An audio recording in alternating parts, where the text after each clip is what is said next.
Bonjour à tous. Aujourd'hui, le paysage nous appelle.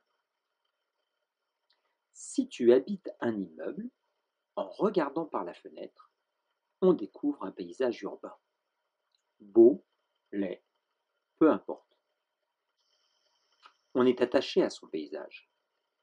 Si tu habites un pavillon, en regardant par la fenêtre, on voit des arbres, un jardin, des fleurs, un potager, les toits des maisons des voisins peut-être. Et maintenant, imagine. J'habite à la campagne et je suis entouré d'un paysage très vert en ce moment, de tous les côtés. À l'ouest, là où le soleil se couche tous les soirs, un immense tilleul trône, seul, au milieu d'une prairie en pente où paissent des vaches de race limousine. Au fond, tout au fond du paysage, à perte de vue, des bois qui changent de couleur selon les saisons dessinent la ligne d'horizon.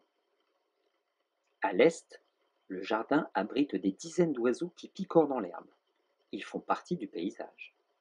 Je ne m'en lasse pas. Au sud, la route qui va vers le village voisin longe une autre maison, inhabitée depuis longtemps.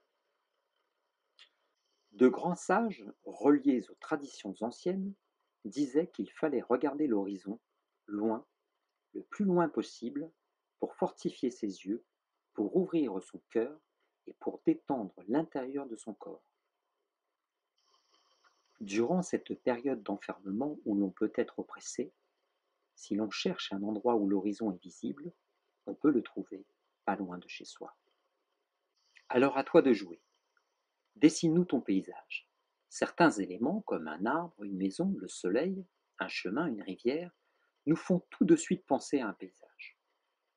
Tu n'as pas besoin de bien dessiner pour représenter un paysage. Une simple ligne suffit. C'est la ligne d'horizon. La ligne d'horizon apparaît au loin comme la limite entre le ciel et la terre. Dans ton dessin, tu la places où tu veux, en haut, en bas ou au milieu de ta feuille.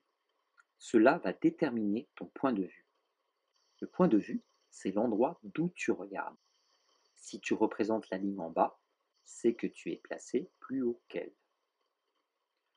Tout ce qui est proche de nous est plus grand que ce qui est loin de nous. C'est pour cela que le chemin est tout petit quand il se rapproche de la ligne d'horizon. On peut éteindre la lumière de son paysage en coloriant tout en noir. Dans ce cas, n'oublie pas la lune. Le paysage que tu aimes est le plus beau, forcément. Qu'il soit cité, village, mer ou montagne, qu'il soit maison, immeuble, rue ou sentier, c'est le tien. Protège-le bien. N'oublie pas de partager ton paysage. Porte-toi bien. À bientôt.